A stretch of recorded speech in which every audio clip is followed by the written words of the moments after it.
This video is brought to you with the support of TrueFire. Learn, practice, and play with TrueFire.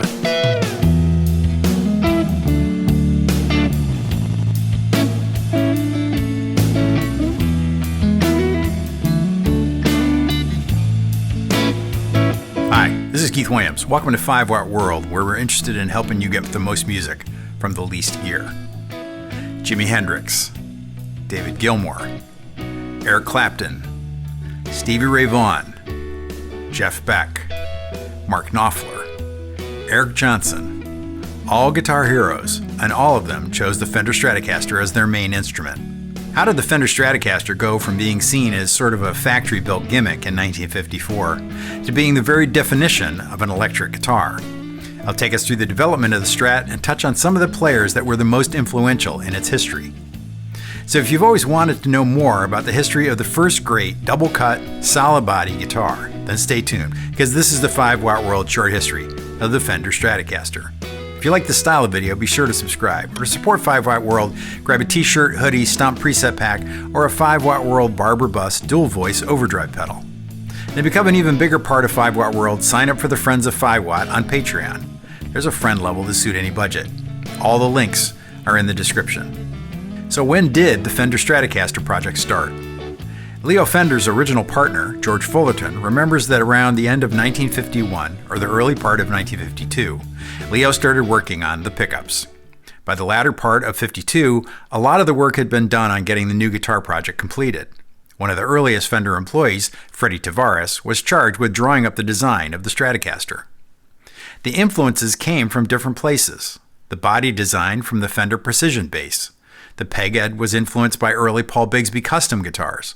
Several features evolved from the Telecaster, plus whole new items like the pickups and the vibrato were created for the project.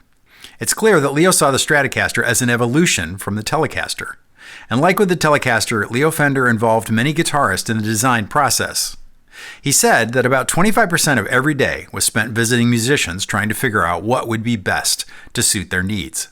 When first released in 1954, the Strat had an ash body with 2 or 3 pieces glued together. They carved the body with gentle but deep contours in response to players complaining that the hard edges of the Telecaster were uncomfortable. This led to what Fender called the original contoured body. It was carved on the back to fit against the player's body and sloped on the front where the player's picking arm rests.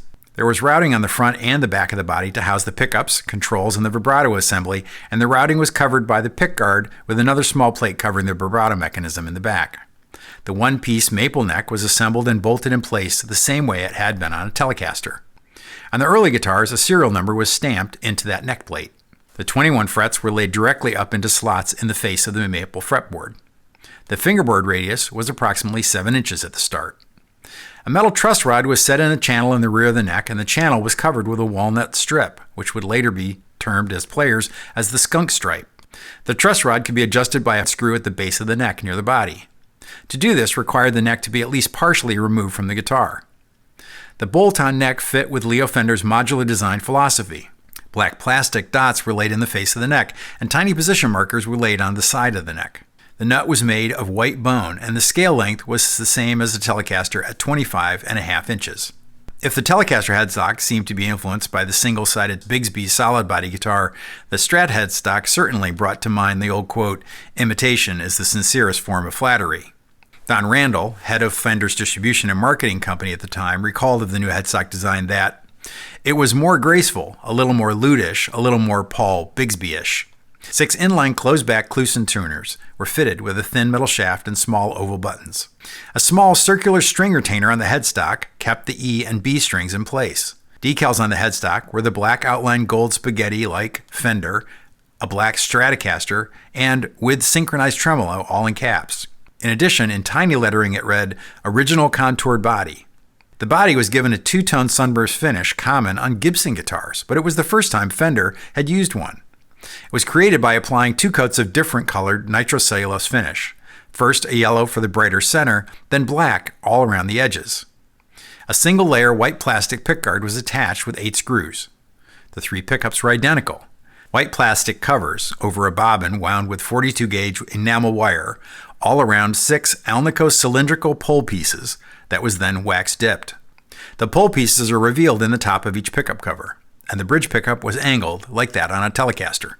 Early pickup covers were made of a polystyrene plastic, which over the years became fragile, leaving many guitars with cracked pickup covers. The guitar was equipped with a 3-way selector switch that would individually choose each of the 3 pickups.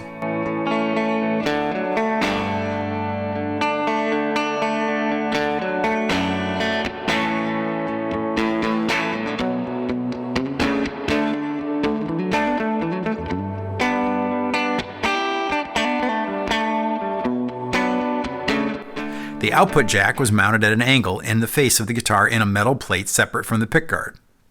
There had been vibrato bars on guitars before by various designs, notably those by Paul Bigsby, but the built-in vibrato on the Strat was by all accounts Leo's pride and joy. Through trial and error, the final version of Leo's tremolo was wildly successful, and Leo applied for a patent in August of 1954. It was an adjustable bridge, tailpiece, and vibrato system all in a single unit. It was what Leo Fender did so well, taking an existing idea and improving it with a whole new design. Unlike the Bigsby, where the strings moved over a fixed bridge, often putting the guitar out of tune when the strings hung up on the bridge, Leo's system moved the entire unit, tailpiece, bridge, and saddles together. The bridge's metal base plate was attached to the body with 6 screws, forward of the saddles, on which the bridge pivoted. Like on the Tele before, the bridge came with a metal cover, quickly removed and either discarded or repurposed as an ashtray, hence the nickname. The sustain block, or inertial block, extended down from the base plate into the body of the guitar. The strings were fed through the block, through the bridge, and over the saddles. The tension of the strings was offset by up to 5 springs that attached to the block to the body with an adjustable claw in the route of the back of the guitar. Those springs allowed for fine-tuning the stiffness and feel of the vibrato system. The new bridge had 6 bent steel saddles, each adjustable for height and intonation. Fender's wasn't the first 6-way adjustable bridge. Gretsch had produced their Melita bridge around 1952, and Gibson's Tune-o-matic bridge had appeared on the Les Paul Custom in 1953. The real innovation here was that the Strat bridge offered adjustment of the height as well as the intonation, something the other 2 bridges did not do. It's well known that Leo was influenced by car designs of the time, and like the cars of the 1950s, the parts came together to produce an object that was as beautiful as it was functional. The first batch of Stratocasters were ready to ship October 13, 1954. Don Randall had come up with the name of the Telecaster, and he was also charged with naming the Stratocaster. He said later that his inspiration came from the beginning of the space age and the lure of the stratosphere. Fender set the list price of the Stratocaster at $249.50 plus $39.50 for the case. You could buy a non-tremolo version for $229.50. Despite the mass production efficiencies, it was an expensive guitar compared to the Gibson Goldtop, which listed for $225, and the Gretsch Duojet for $230 in the same year. It's estimated that by 2010, approximately 3 million Stratocasters had been sold. But in the beginning, the guitar did not catch on right away. Only about 720 Strats were sold in 1954 and 55 combined, compared to 1,027 Telecasters for the same period. Slowly, as rock and roll grew, so did the interest in the guitar, and soon Fender was having trouble keeping up with demand. The big break came on December 1st, 1957, when Buddy Holly and the Crickets performed on The Ed Sullivan Show, performing his hit That'll Be the Day and his new song, Peggy Sue. Holly stood at the front of the band with a shiny new Stratocaster for the TV audience to see. By 56, small changes were already starting to come to the Strat. The bodies were more likely to be made of alder. The neck profile was becoming more pointed in the back, what would later be known as a boat shape or a soft V. The string guides on the headstock changed from early round type to the butterfly type. And in 58, the 2-tone sunburst would be changed to a 3-tone, adding a layer of red to the yellow and black. Fender was now spending much more on advertising, and the catalogs went full color in 57 and 58, announcing new custom colors. A bright red Strat with gold hardware was on the cover of the 58-59 catalog. This was big news, as prior to that, most Teles only came in blonde, and the Strats mostly came in sunburst. A few custom-colored guitars had been built as special orders, but they were very rare. In 57, Fender announced a Strat in see-through blonde white finish with gold hardware. Don Randall's idea was likely to respond to Gretsch's release of the White Falcon. Unfortunately, the thin gold plating wore off or corroded quickly, so this wasn't a popular option in the long run. But the blonde and gold was Fender's first official custom color Stratocaster. The custom color guitars, with their 5% upcharge, were not particularly popular as an option in the 50s, but by the early 60s, Fender issued an official list of available custom colors. Fender used paint from the DuPont Duco color line, essentially the car paint colors of the time. Even the names came from the car catalogs. Fiesta Red, for example, can be traced to a Ford's 1956 Thunderbird. According to George Fullerton, Fiesta Red was the first true custom color. The marketing guys were much less than enthusiastic, even wondering aloud who's going to want a colored guitar, especially a red one. The next big change would come in 1959 with the move to a rosewood fingerboard.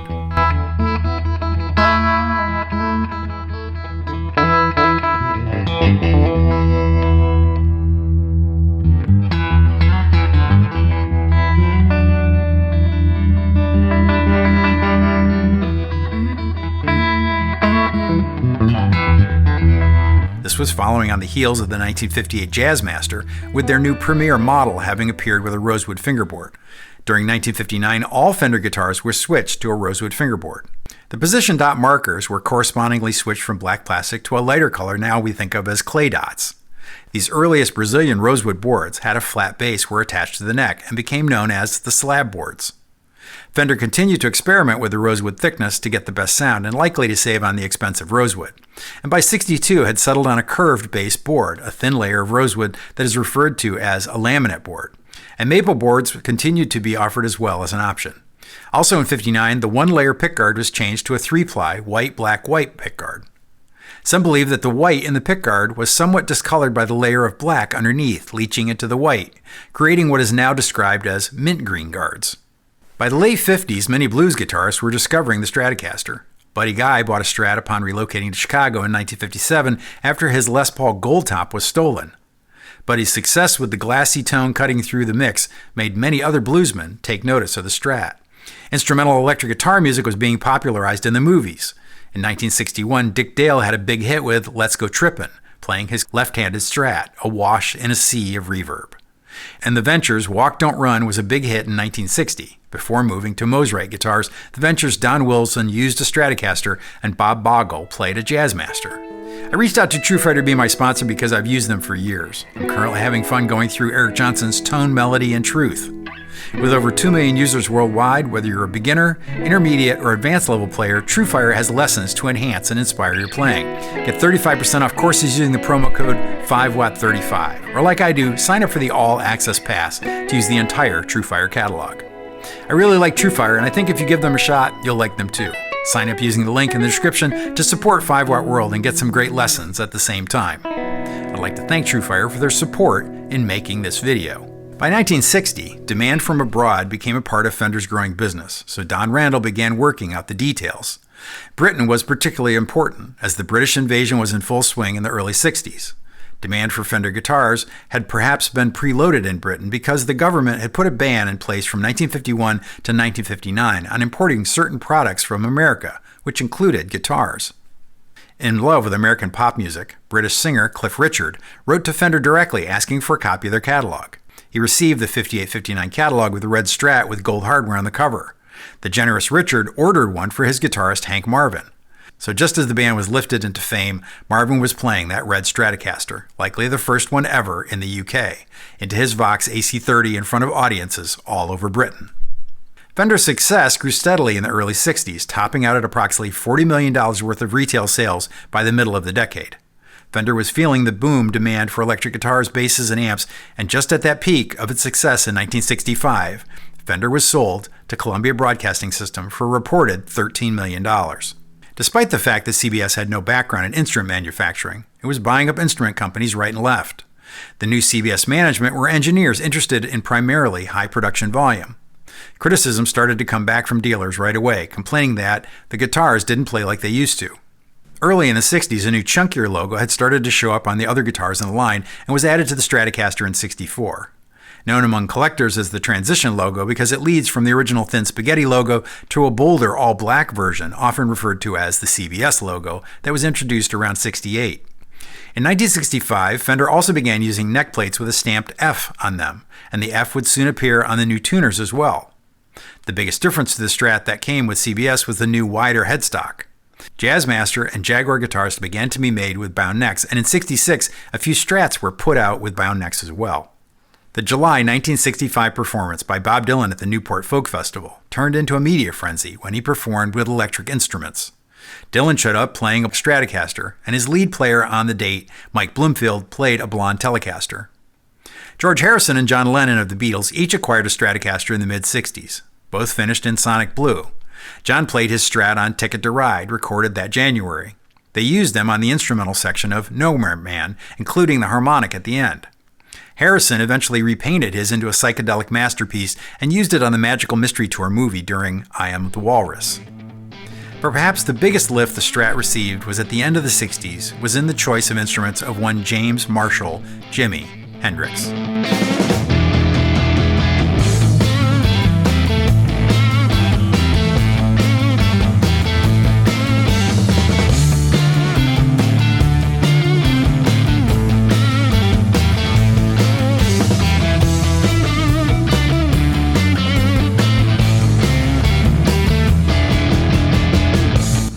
Hendrix got his first Strat in 1966.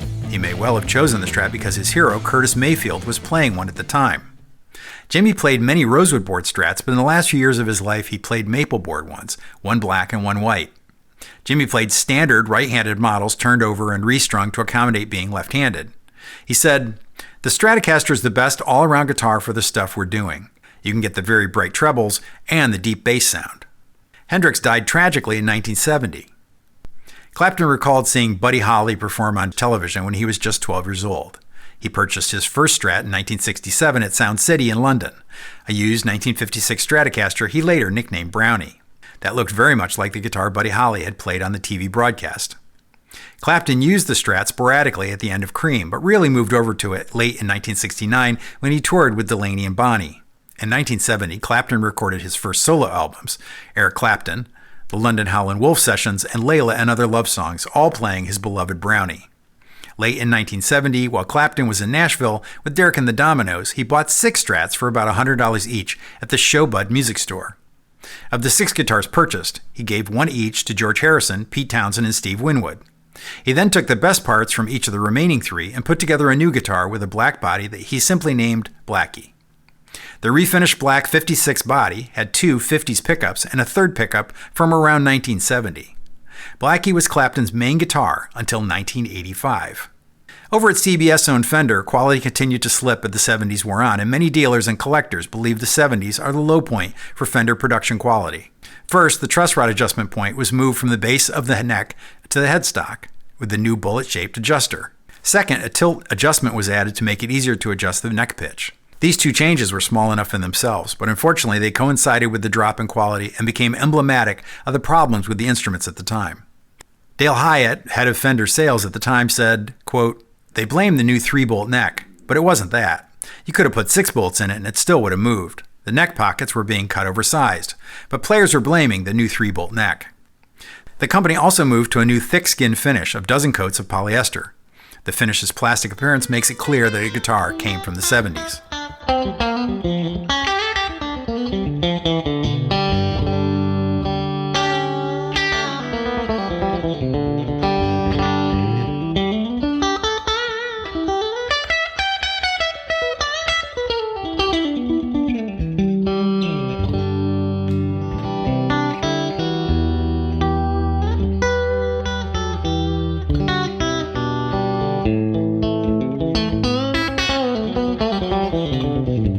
Blues rock was huge in the 70s, and Irishman Rory Gallagher wheeled his battered 61 Strat on stages far and wide.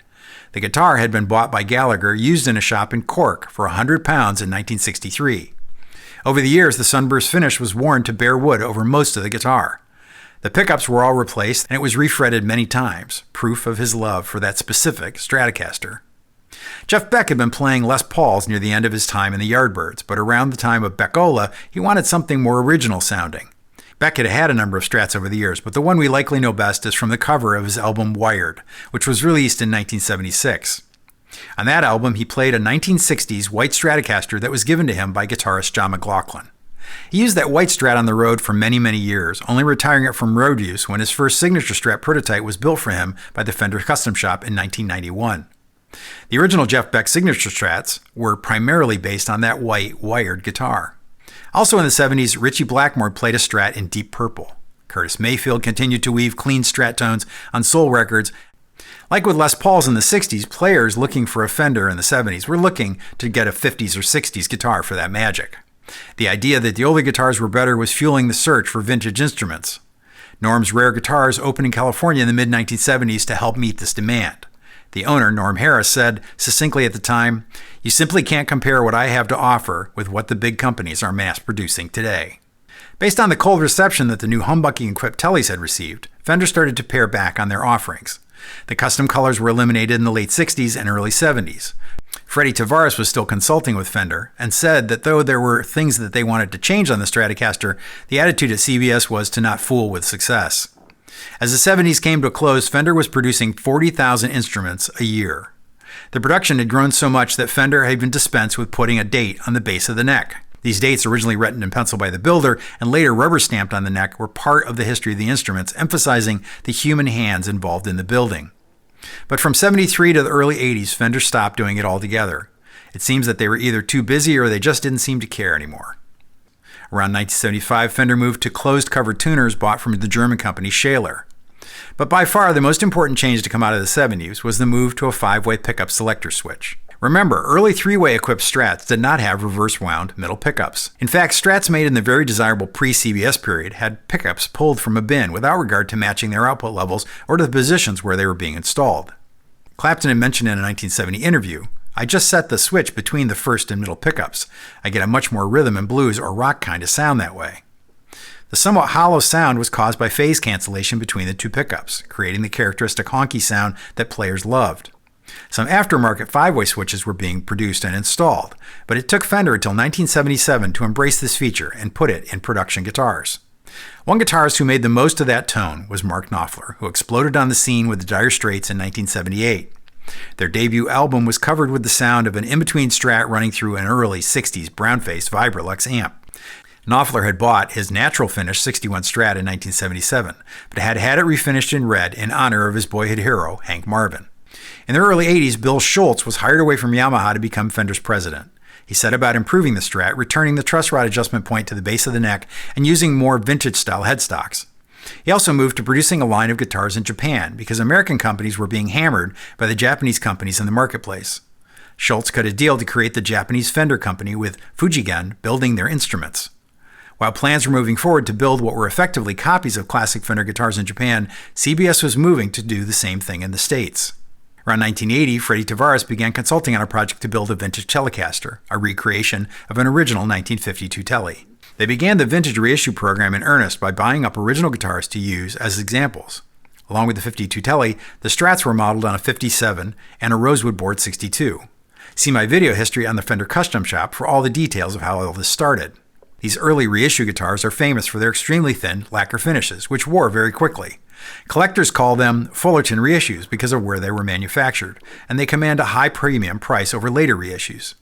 Meanwhile, the first batch of Japanese-made Fender guitars arrived at the States. The head of marketing, Dan Smith, remembered, "Everybody came in to inspect them, and the guys almost cried because the Japanese product was so good.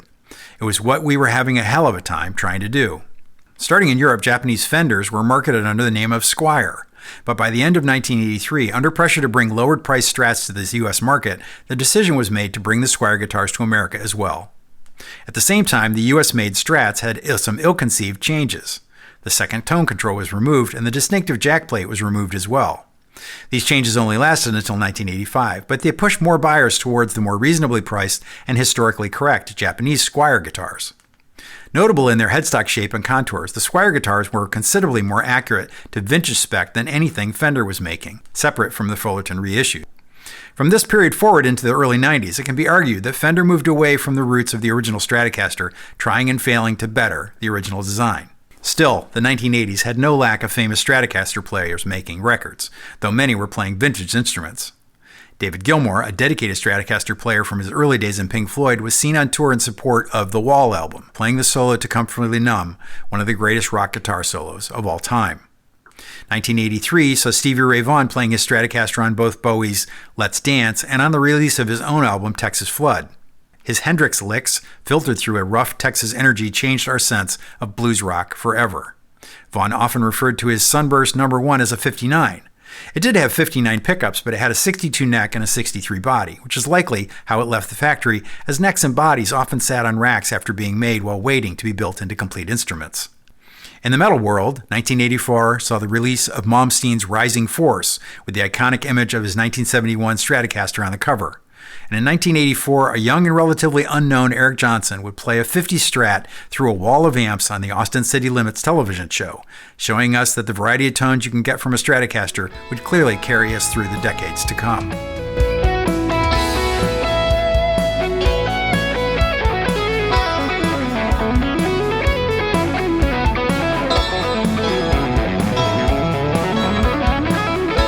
CBS would sell Fender almost exactly 20 years after acquiring the company to an investor group led by then-President William Schultz.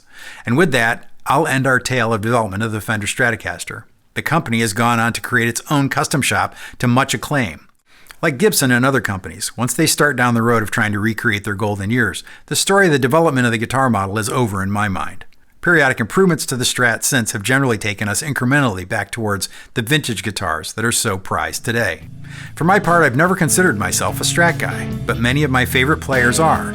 So every few years I try another one. Currently that's taken me to buying and playing a current year Squier Classic Vibes 60s Stratocaster. The Classic Vibe series are built in Indonesia and are some of the best yet, and like many, I'm wrestling with making small changes in this inexpensive but eminently playable guitar. And that candy apple red, I mean, really. I need to thank John Cordy and Jeff McErlane for lending me their playing on vintage and current custom shop Stratocasters throughout the video.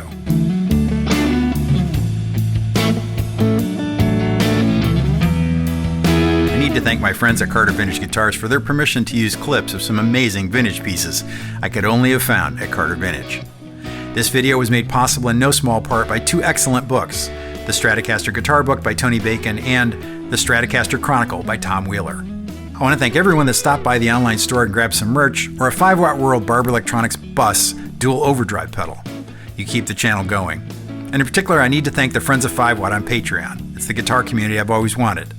You're all 5-watt world. I just make the videos. If you enjoyed this short history of the Fender Stratocaster, hit the like button. And if you haven't subscribed yet, go ahead and hit that too. Thanks for hanging with me until the end. Until next time, I'm Keith Williams. Thanks for being a part of the 5-watt world.